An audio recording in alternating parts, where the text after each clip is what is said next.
Major League Baseball is a funny place. With all the third division teams in the league this year, you knew it was going to happen. Now, I have big respect for the Colorado Rockies franchise. A lot of good players played there, including Bo Bichette's father, Dante.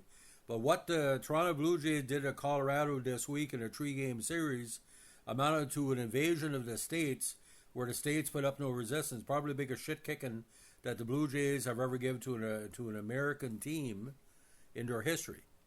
According to AP and CP, the Blue Jays have set an MLB record for hits in a three-game series to complete the sweep of the Colorado Rockies.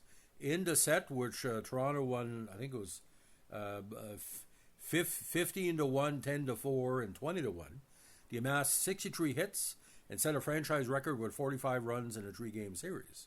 Now, in this one, the 20 to 1 victory, Vladdy had 4 hits, including a home run, and the ever-improving David Schneider, who always is a streak hitter, went deep twice. As the Toronto Blue Jays capped their Coors Field onslaught Wednesday, August 6th, with a 20-21 victory over the hapless Rockies. Now, if you watched the 3 games, there was a lot of blue in the stands, but they were Toronto Blue Jay fans. At the just like the Montreal Canadiens did in the 70s and 80s, most of the fans of the Rockies had left before the ninth inning, where he scored 8 runs. Now, the Blue Jays, who remain first in the AL East ahead of Boston, New York, and Tampa, and everybody else, finishes the game with 5 homers and 24 hits to set a major league record with 63 hits in a 3-game series. They also established a franchise mark with 45 runs in the trio set. Bo Bichette and Schneider and Clement, also homered for AL East leaders, who outscored the Rockies 45-6 in the series and are 26-11 since June 25th. Toronto hit 13 dingers in the series. Now, Ty France, a new pickup, had 4 doubles, and Clement added 4 hits.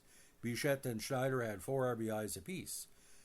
Guerrero extended his on-base streak to 23 contests, the longest current streak in the American League.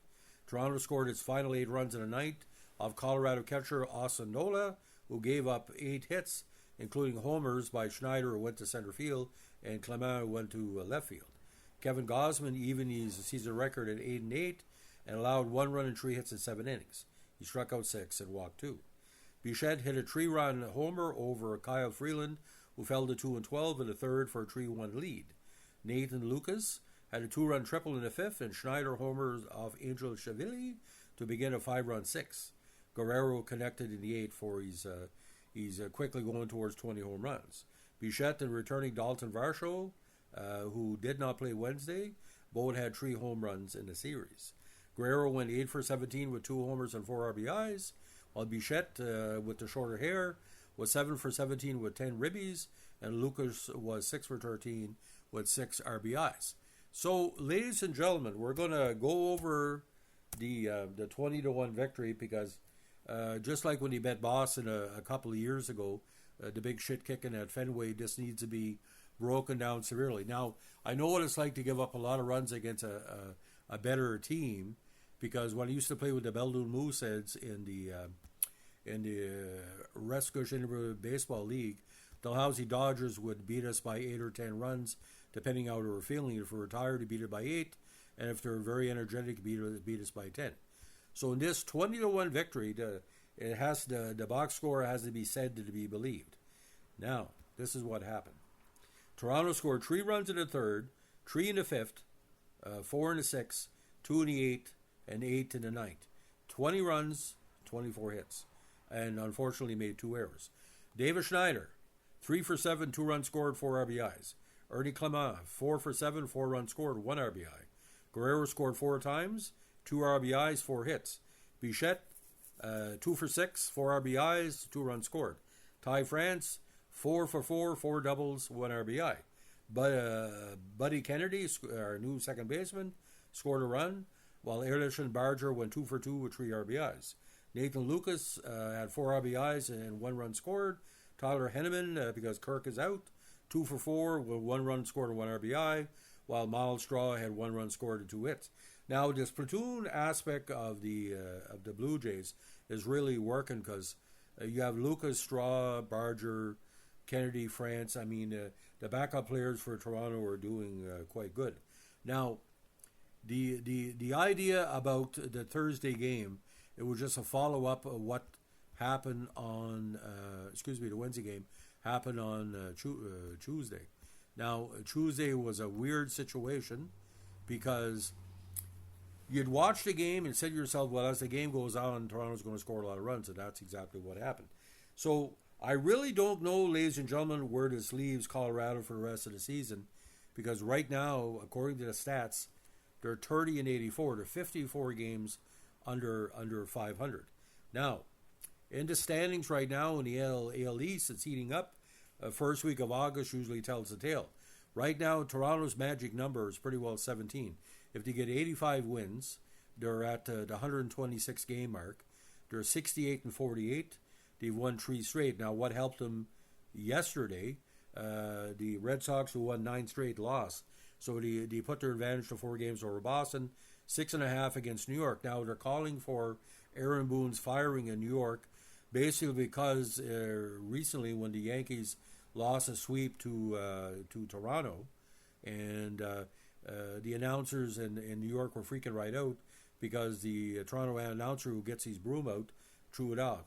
Now, what Toronto is really happy about, Tampa Bay has always been a thorn in their side. They're only 57 to 59. Now, as it stands right now, ladies and gentlemen, in the American League, Toronto is they played. You have two games advantage over Detroit for the number 1 seed, but in the wild card right now, it's Boston, Seattle, and New York, while Cleveland is 1.5 behind. So you still see the strength of the AL East. Of course, Toronto is a former AL East squad, and so is Cleveland.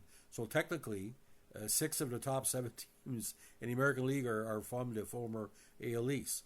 Now, in the standings, again, Boston is 64 and 52. New York is 61 and 54. Now, it's going to be interesting this weekend, ladies and gentlemen, because Toronto has the Dodgers this week as a follow-up. That series, which I think it could be one of the best of the season, starts on Friday. Now, this is a late start, 11:10 Atlantic time. So right now, Dodgers are 66 and 49, Blue Jays 68 and 48. This could be a preview of the World Series, but we'll yet to see. Now, it's a Hall of Fame matchup, as the great Max Scherzer, who we picked up in the offseason, is 2-1, will take on Clayton Kershaw, who is 5-2. And Scherzer, although 2-1, is striking out people left and right. He got 44 Ks this year. Now, you're probably wondering about Scherzer, what he's going to be with Toronto in the stretch run. Well, if he can be a good 5th starter, I think he's going to do well for Toronto. Right now, as it stands, ladies and gentlemen, Toronto is in a perfect position. Because Scherzer right now, he's got 44 strikeouts and 41 innings, so he's still bringing the heat, even though the ERA is a little bit high. Now, he had a bad thumb for a few days in early July, but it seems to be the same thumb he had problems with that make him miss 75 games. So, ladies and gentlemen, what I want you to do, you can go on YouTube and watch the Sportsnet highlights of the 3 Blue Jay games. But I feel really bad for Colorado, just like with Oakland and Chicago in recent years. I mean, I don't know much of a feeder system, and will they end up with probably 130, 25 or 30 losses, possibly? They're not a bad team, but if you're playing against the Blue Jays, I mean, the Blue Jays right now are a 280 team and rising, and they're going to have 7 or 8 players with 10 or more home runs. That tends to add up. And what the Blue Jays are doing, they're hitting more doubles, which, of course, in the small ball vernacular, is better than just 1 home run, because doubles keep men on base. They make a pitcher tired. But David Schneider is the key. He's a straw that stirs the drink. When he's on, Toronto wins, like with his first call-up. And a lot of people were calling for his trade earlier in the season. Boys made a big mistake. He's a streak hitter.